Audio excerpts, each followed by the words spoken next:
नमस्कार, आप देख रहे हैं इंडिया न्यूज। मेरे आशीष सिंह के साथ।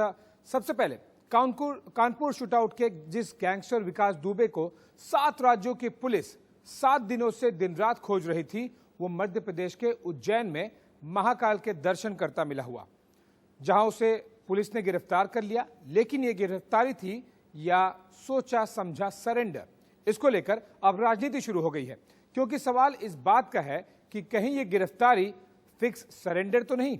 देखिए रिपोर्ट।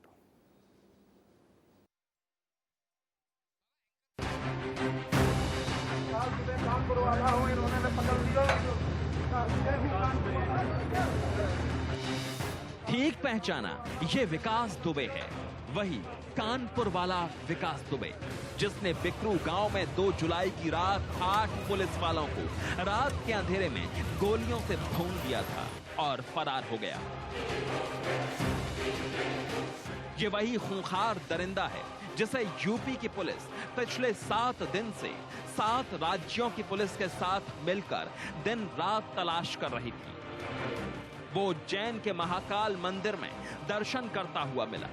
जरा देखिए कैसे मंदिर परिसर में विकास दुबे फोटो खिंचवा रहा है। उसके चेहरे पर ना कोई टेंशन है, ना कोई डर है, जैसे सब कुछ उसके ही प्लान का हिस्सा हो। कहते हैं कि उज्जैन के महाकाल मंदिर में दर्शन करने से ही अकाल मृत्यु का दोष दूर हो जाता है। विकास दुबे को डर था कि उत्तर प्रदेश पुलिस उसका एनकाउंटर कर सकती है, लेकिन महाकाल ने विकास दुबे को बचा लिया। विकास दुबे की गिरफ्तारी जरूर हुई, लेकिन गिरफ्तारी में भी विकास दुबे की जीत छिपी है, जिसकी झलक उसकी बॉडी लैंग्वेज में साफ तौर पर देखी गई। जानकारी के मुताबिक कानपुर शूटआउट के बाद से ही विकास एक ऐसी जगह की तलाश में था जहां वो सरेंडर कर सके, एक ऐसी जगह जहां पुलिस उसका एनकाउंटर ना कर सके। और यही मौत का खौफ विकास दुबे को महाकाल के पास ले आया, क्योंकि विकास दुबे को उज्जैन से बेहतर कोई जगह नहीं लगी। उसे मालूम था कि 170 सीसीटीवी कैमरा और दर्जनों सिक्योरिटी गार्ड्स के सामने पुलिस उसका एनकाउंटर कभी नहीं करेगी। इसलिए विकास दुबे 9 जुलाई की सुबह करीब 7:55 पर आत्मसमर्पण के इरादे से मंदिर परिसर पहुंचा। उसने 250 रुपए की वीवीआईपी दर्शनों की पर्ची कटवाई। पर्ची कटवाने के बाद विकास दुबे ने प्रसाद की दुकान पर अपना बैग रखा। बैग रखने के बाद वो महाकाल मंदिर के 1 नंबर गेट से पर्ची दिखाकर दाखिल हुआ। तभी अंदर जाने के दौरान एक सिक्योरिटी गार्ड को विकास दुबे पर शक हुआ, तो उसने पुलिस को सूचना दी। ये 7 बजे के लगभग आया, कोई पीछे वाले गेट से आने की कोशिश की उसने, तो हम लोगों ने देखते हुए उसको संदिग्ध मानते हुए। दर्शन कर चुका था क्या वो? नहीं, दर्शन करने जा रहा था। हम लोगों ने सीसीटीवी में देखते हुए उसको 2 घंटे तक इंक्वायरी किया। कौन कौन था आपके साथ? हमारे सिक्योरिटी टीम 8 लोग थे, हम सब लोग देखते हुए हम लोगों ने। वो अकेला ही था जी? वो अकेला ही था?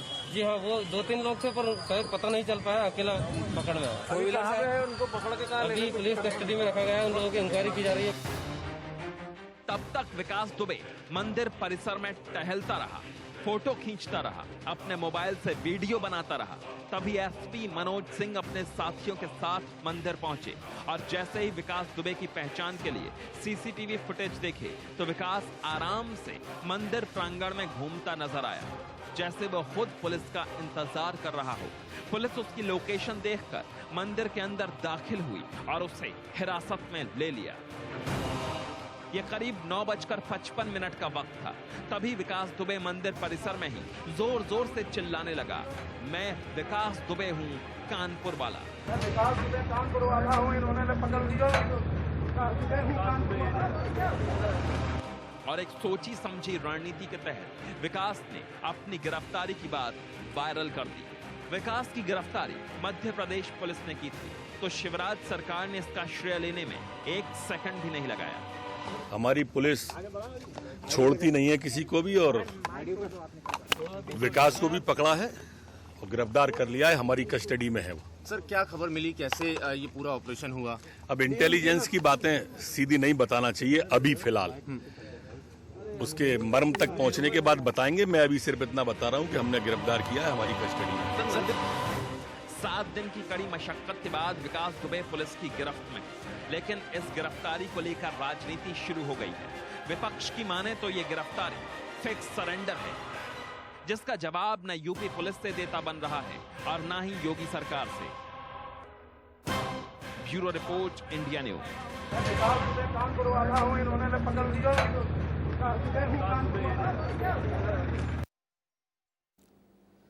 गैंगस्टर विकास दुबे की गिरफ्तारी पर यूपी में सियासत शुरू हो गई है, पर बड़ा सवाल यह है कि कानपुर शूटआउट का यह मास्टरमाइंड 7 राज्यों की पुलिस को चकमा देकर कानपुर से उज्जैन कैसे पहुंचा, वो भी तब जब विकास को पकड़ने के लिए कानपुर के 40 थानों के पुलिस बल, 10,000 पुलिसकर्मी और यूपीएसटीएफ की 100 से अधिक टीमें, साथ ही प्रदेश का खुफिया विभाग उनकी तलाश करता रहा।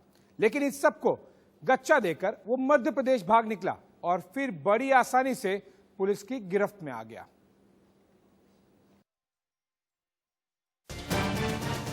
गिरफ्तारी या फिक्स सरेंडर, कानपुर से उज्जैन कैसे पहुंचा विकास दुबे?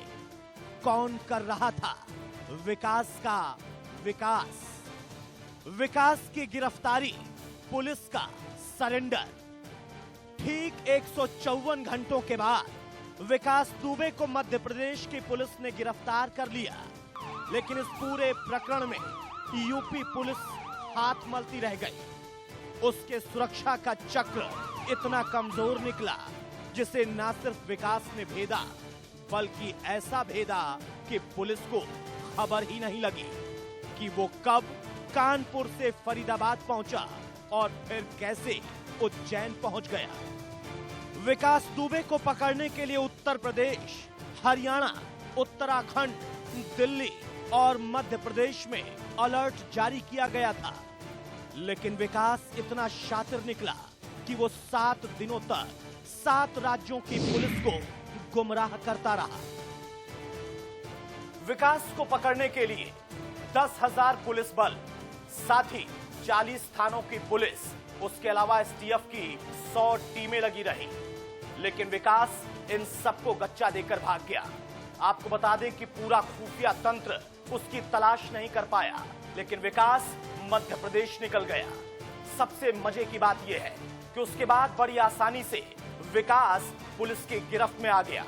और इससे भी हैरानी की बात यह है कि विकास कानपुर की घटना को अंजाम देने के बाद उस स्थल से महज 5 किलोमीटर दूर शिवली गांव में 2 दिन तक छिपा रहा और पुलिस उसको पूरे प्रदेश या अन्य प्रदेशों में तलाशती रही। कानपुर से उज्जैन कैसे पहुंचा विकास? 2 जुलाई विकास ने कानपुर के बिकरू गांव में 8 पुलिस वालों को मार डाला। 3 और 4 जुलाई घटना को अंजाम देने के बाद विकास शिवली गांव में 2 दिन तक छिपा रहा। पुलिस को इसकी कोई खबर नहीं थी। 6 जुलाई तक पुलिस को विकास की कोई जानकारी नहीं थी। विकास की आखिरी लोकेशन पुलिस ने औरैया में ट्रेस की थी। इसके बाद विकास का मोबाइल ऑफ हो गया। पुलिस उन्नाव, कानपुर देहात, मेरठ, दिल्ली, नेपाल बॉर्डर, इन तमाम जगहों पर दबिश देती रही।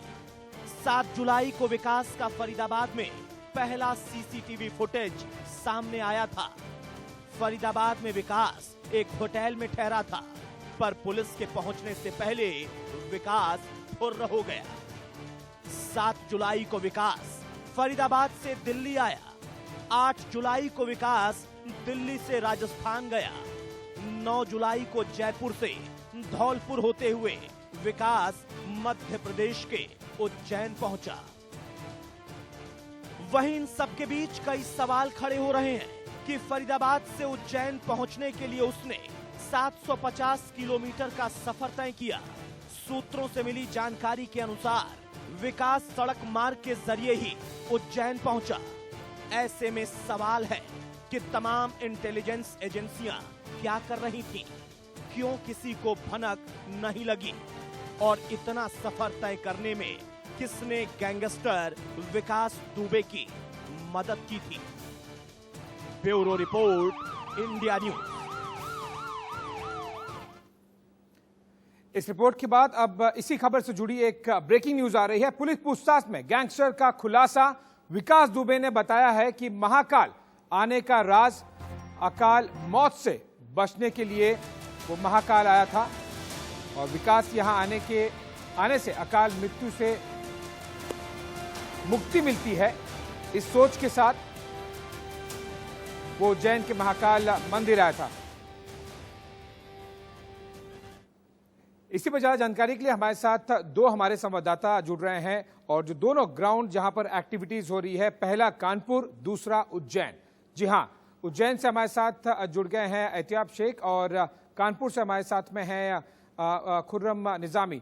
सबसे पहले उज्जैन चलते हैं और मिस्टर शेख से जानने की कोशिश करते हैं। आप ये पहले बताइए कि अभी फिलहाल लेटेस्ट डेवलपमेंट क्या है, चाहे वो ट्रांजिट रिमांड को लेकर हो या फिर इन्वेस्टिगेशन को लेकर। क्या एमपी पुलिस भी विकास दुबे से किसी तरह की पूछताछ कर रही है या फिर उनका काम केवल इस फॉर्मेलिटी को पूरा करना है कि वो ट्रांजिट रिमांड में उत्तर प्रदेश पुलिस को दे दे, उसके बाद में सारी इन्वेस्टिगेशन उत्तर प्रदेश पुलिस करे?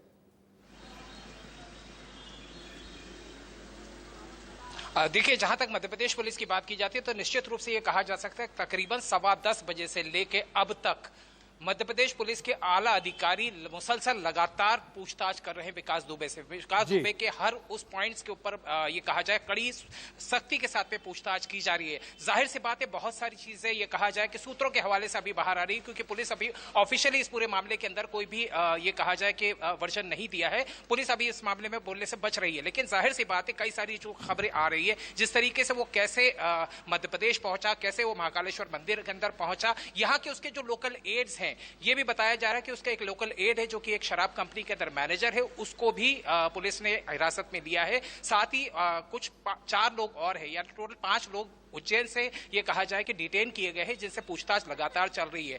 एक और मामला सामने आया था जिसमें कि एक उत्तर प्रदेश की गाड़ी है यूपी 32 नंबर की, उस गाड़ी को भी मध्य प्रदेश पुलिस ने जब्त किया है और उस गाड़ी के जो ओनर्स है वो 2 वकील बताए जा रहे हैं, वो अभी भी देवास नाका थाने के अंदर मौजूद है, उनसे भी पूछताछ की जा रही है। हालांकि डायरेक्ट ये नहीं कहा जा सकता कि उन वकीलों का कोई इन्वॉल्वमेंट है या नहीं है, लेकिन पुलिस हर एंगल के ऊपर ये कहा जाए कि पूछताछ लगातार कर रही है। जहां तक बात की जाती है कोर्ट पेशी की, तो कोर्ट पेशी के लिए लगातार ये अटकलें लगाई जा रही थी कि 4 बजे से लेकर 5 बजे के बीच में कोर्ट पेशी की जाएगी, ताकि कोर्ट में ले जाकर उसकी रिमांड की बात की जा सके मध्य प्रदेश की पुलिस के द्वारा। इंतजार इस बात का हो रहा है कि उत्तर प्रदेश पुलिस का जो दस्ता है वो यहां पहुंचे और वो अपने ट्रांजिट रिमांड की डिमांड करे।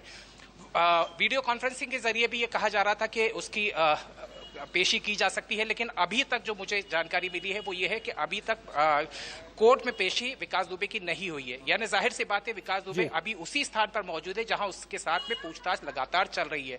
इंतजार अब इस बात का है कि उत्तर प्रदेश पुलिस यहां पहुंचे और वो अपना ट्रांजिट रिमांड लेते हैं। जानकारों ने यह भी बताया है कि 24 घंटे के पहले यदि उत्तर प्रदेश पुलिस यहां आकर उसे वहां की कोर्ट में पेश कर सकते गिरफ्तारी के बाद, तो हो सकता है कि यहां कोर्ट में पेशी न भी हो। हालांकि ये अटकलें ही लगाई जा रही है। जानकार बता रहे हैं कि ऐसा हो सकता है। अब जो सबसे मेन बिंदु है वो इसी बात पर आकर अटक गया है कि उत्तर प्रदेश पुलिस कब उज्जैन पहुंचती है और कब वो उसका ट्रांजिट लेती है। बहुत संक्षेप में कुछ सेकंड्स में जानना चाहूंगा, इससे पहले कि मैं कानपुर का रुख करूं।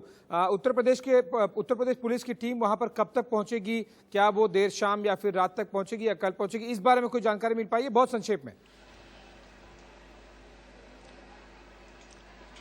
देखिए, जो जानकारी है वो ये बताया जा रहा है कि तकरीबन 2-2.5 घंटे पहले लखनऊ से निकल चुके हैं, लेकिन किस बोर्ड से निकले हैं अभी ये कंफर्म नहीं किया गया। यदि चार्टर प्लेन से आते हैं तो ये माना जा सकता है कि तकरीबन 8 बजे तक पहुंचने की संभावना है। यदि वो बाय रोड आते हैं तो वक्त लग जाएगा, यानी ये मामला देर रात तक फिलहाल कॉन्फर्मेशन नहीं है और इसीलिए कानपुर का रुख करते हैं और मिस्टर निजामी से बात करते हैं, हमारे संवाददाता। निजामी जी, ये बताइए कि उत्तर प्रदेश की सरकार की तरफ से, उत्तर प्रदेश पुलिस की तरफ से क्या कोशिश की जा रही है कि क्या वो मध्य प्रदेश में उज्जैन में ही कोर्ट में पेशी की जाएगी या फिर उत्तर प्रदेश पुलिस की टीम, क्योंकि 24 घंटे का एक स्पेसिफिक रिक्वायरमेंट होता है लीगलिटीज के पॉइंट ऑफ व्यू, अगर उत्तर प्रदेश की पुलिस 24 घंटे में नहीं पहुंचती है, यानी कि कल जल्दी सुबह तक, तो फिर मध्य प्रदेश पुलिस को ही कोर्ट में पेश करना पड़ेगा। उत्तर प्रदेश सरकार की आगे क्या प्लानिंग है इसको लेकर? देखिए, जैसे ही खबर आती है उत्तर प्रदेश में लखनऊ में कि जो विकास दुबे उसको गिरफ्तार कर लिया गया उज्जैन में, वैसे तुरंत आयोग को संपर्क किया जाता है, उससे कहा जाता है कि आप तुरंत निकलिए और कमांडो दस्ते के साथ जो हमारी सूचना है वो चार्टर्ड प्लेन से निकल चुके हैं और वहाँ उज्जैन पहुँच चुके हैं। तो अब सवाल ये है कि जब उसकी वहां पर देखिए, एक तो ये है कि विकास दुबे को सबसे पहले जो वहां की लोकल पुलिस है वहां की लोकल कोर्ट में पेश करेगी। और ये खबर ये भी आ रही जो सीजीएम तृप्ति है वो वीडियो कॉन्फ्रेंसिंग के जरिए उनके यहाँ पेशी चल भी रही है और पूरी उम्मीद है कि ट्रांजिट रिमांड आज मिल जाएगी। जैसे ही ट्रांजिट रिमांड मिलती है, कुछ फॉर्मेलिटीज होती है, पेपर फॉर्मेलिटीज होती है, उसको पूरा करके तुरंत ही उसी चार्टर्ड प्लेन से वापस लखनऊ कानपुर लैंड करेंगे या लखनऊ लैंड करेंगे। अब ये बेसिकली फॉर्मेलिटीज वाली बात रह गई है कि उत्तर प्रदेश की पुलिस कब उसे मध्य प्रदेश पुलिस के साथ में कोऑर्डिनेट करेगी। लेकिन एक अहम प्रश्न हम देख रहे हैं खुर्रम जी की जिस तरह से सियासत काफी गर्मा गई है, चाहे वो सपा हो या फिर बीजेपी हो, कांग्रेस ने तक आरोप लगाया और ये केवल एक उत्तर प्रदेश या फिर एक राज्य तक सीमित ये मुद्दा रह नहीं गया। अब ये राष्ट्रीय राजनीति में एक अहम कड़ी निभा रहा है, एटलीस्ट पिछले कुछ दिनों से हमने देखा है। उत्तर प्रदेश सरकार को राजनीति के पॉइंट ऑफ व्यू किस तरह से वो टैकल कर रही है, क्योंकि एक फिक्स सरेंडर है या फिर ये किसी तरह की मध्य प्रदेश पुलिस की या फिर उत्तर प्रदेश पुलिस की स्मार्टनेस में कहूंगा, क्या इस बारे में उत्तर प्रदेश सरकार की तरफ से कोई ओपिनियन आ पाया है, कोई बयान आ पाया है? देखिए, बयान तो अभी नहीं आया है कोई भी उत्तर प्रदेश सरकार की तरफ से, लेकिन ये बात जरूर है कि जो राजनीति वो चरम पर है। चाहे अखिलेश हो चाहे प्रियंका लगातार हमला कर रहे हैं और अखिलेश ने तो यहाँ तक कह डाला है कि ये सरेंडर था जो प्लान किया गया, ये कहीं से अरेस्टिंग नहीं थी। और साथ ही दिग्विजय सिंह ने नरोत्तम पर हमला किया, जो गृह मंत्री है। उन्होंने कहा कि नरोत्तम और जो विकास दुबे हैं उनके जो रिश्ते हैं वो उजागर करे भारतीय जनता पार्टी, क्योंकि जब इलेक्शन चल रहा था तब नरोत्तम कानपुर के इंचार्ज हुआ करते थे और ये माना जा रहा है, ये कहा भी जाता था कि नरोत्तम के काफी करीब आ चुका था विकास दुबे और उसी का फायदा उठाया है एमपी का। और यही वजह, और एक डेवलपमेंट और इस बीच हुआ है कि आज ही के दिन या यूं कल देर शाम या आज सुबह तक एक ऑर्डर आया था उज्जैन में, जिस तरीके से वहां के जो उज्जैन के जो इंचार्ज थे, माफ करिएगा, जो महाकाल चौकी के जो इंचार्ज थे उनको वहां से शिफ्ट कर दिया गया था, उनको पुलिस लाइन भेज दिया गया था और दूसरा बंदा आया था। तो ये इत्तेफाक नहीं हो सकता। माना ये जा रहा है कि आज वो नहीं पहुंचे विकास दुबे, कल ही पहुंच गया था। उसके बाद बहुत से डेवलपमेंट हो रहे थे। कहा तो यहाँ तक ये जा रहा है कि डीएमएसपी ने बकायदा कल महाकाल मंदिर का मुआयना भी किया था, क्यों गए थे वहां पर, ये भी कहा जा रहा है। लेकिन कुल मिलाकर के जो दिग्विजय सिंह का ने जो बयान जारी किया, जो कहा है कि वो बताए नरोत्तम कि उनका क्या रिश्ता है विकास दुबे के साथ, क्योंकि ये बात यहाँ पे भी कही जा रही है कि नरोत्तम सबसे बेस्ट आदमी था, क्योंकि गृह मंत्री हैं वो वहाँ मध्य प्रदेश में, और जब यहाँ कानपुर के इंचार्ज थे तब विकास दुबे और नरोत्तम की नजदीकियाँ बढ़ी थी। तो ये एक नया एंगल आया है। और दूसरी बात यह है कि समाजवादी पार्टी लगातार कह रही है कि पहले तो पनपा, क्योंकि जो भी नाम आ रहे हैं उसमें सबसे ज्यादा भारतीय जनता पार्टी के नेताओं के नाम आ रहे हैं। तो बार बार ये बात कही जा रही है कि पनपा क्या कर रहा था 3 साल तक की जब योगी सरकार थी, क्यों नहीं उसको उसी वक्त उसको निशाने पर लिया गया जब एक क्लीन ऑपरेशन क्लीन चलाया जा रहा था, अब दोबारा चलाया जा रहा है। लेकिन सवाल बड़ा यही खड़ा होता है कि जो आज का पूरा घटनाक्रम है वो साफ बताता है कि राजनीति की जो आका होते हैं और जिनका सर किसी क्रिमिनल के हाथ सर पर होता है, तो उस क्रिमिनल को पकड़ना बेहद मुश्किल हो जाता है और वो तभी पकड़ में आता है जब वो सारी गुटियां सेट कर लेता है।